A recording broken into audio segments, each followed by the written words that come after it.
दीवार पर टंगी सास। पंजाबी में कहावत है, सास चंगी होवे या ते दीवार ते टंगी होवे। संगीता की शादी भी एक ऐसे ही घर में होती है जहां उसकी सास दीवार पर टंगी होती है। ससुर और पति शादी के पहले दिन उसे सास के फोटो के सामने ले जाते हैं, जहां ससुर जी कहते हैं, बेटा संगीता, ये तुम्हारी सास थी, बहुत नेक और भली, लेकिन थोड़ी गुस्सैल थी। गुस्सा आने पर सब तहस नहस कर देती थी, पर अब ये इस दुनिया में नहीं है। हाँ संगीता, माँ होती तो तुम इनकी कोई बात टाल नहीं सकती थी, वरना तो माँ घर में भूचाल ले आती। संगीता मन में खुश होती है कि अच्छा है कि ऐसी औरत अब इस घर में नहीं है, लेकिन दिखावे के लिए वो जैसे ही सास की फोटो के सामने हाथ जोड़कर खड़ी होती है, ये क्या?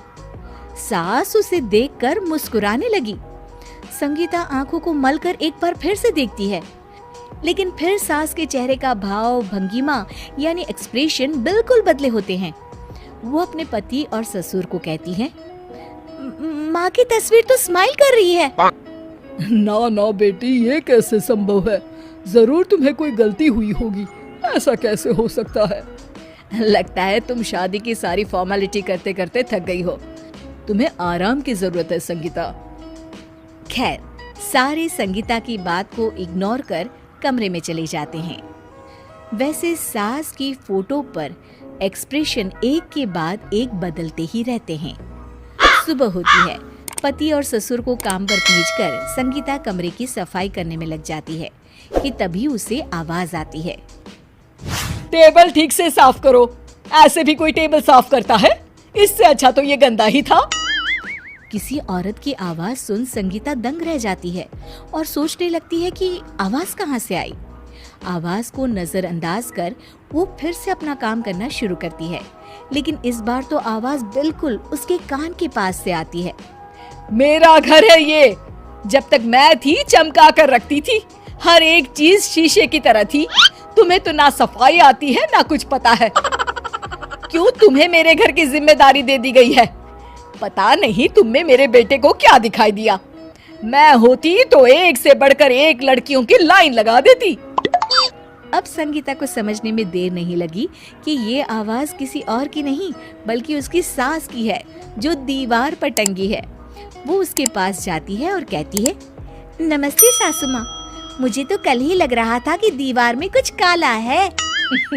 वो दीवार नहीं, दाल होती है पगली। सही पकड़े हैं सासू माँ। तो क्या हो गया आपको जो आप यहाँ भी चैन से नहीं बैठी हैं? सुना मैंने आपका व्यवहार काफी गुस्से वाला था। चुप रह तू, ज्यादा बकर बकर ना कर।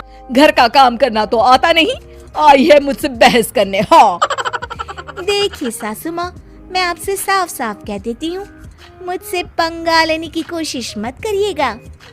तभी पीछे से संगीता का पति आता है। अरे संगीता, किससे बात कर रही हो? कौन है वहाँ? संगीता की सास की फोटो फिर से पहले जैसी हो जाती है। आपकी माँ से कह रही थी कि मुझे काम करना आता। अरे संगीता, माना सास के ताने हर बहू को अच्छे लगते हैं, लेकिन यहाँ तो माँ है ही नहीं, तुम तो फोटो से ही। तुम भी लाजवाब हो संगीता। किसी को विश्वास नहीं होता कि संगीता अपनी मरी हुई सास की फोटो से बात करती है। वहीं आए दिन संगीता की सास संगीता को किसी न किसी बात पर आते जाते ताने देती। संगीता को भी अब सास के तानों और उनसे बात करने की आदत हो गई। वो कभी खानदान की कहानी तो कभी तीज त्योहार कैसे मनाए या किसी व्यंजन की रेसिपी सास से ही पूछती। सारा दिन घर में अकेली संगीता की सास अब उसके लिए तानों के साथ पक्की साथी की तरह भी रहने लगी थी, जो किसी और को नहीं बल्कि संगीता को ही सुनाई देती। तो देखा आपने, सास बहू का रिश्ता हर रिश्ते से ऊपर होता है, फिर चाहे वो खट्टा हो या मीठा।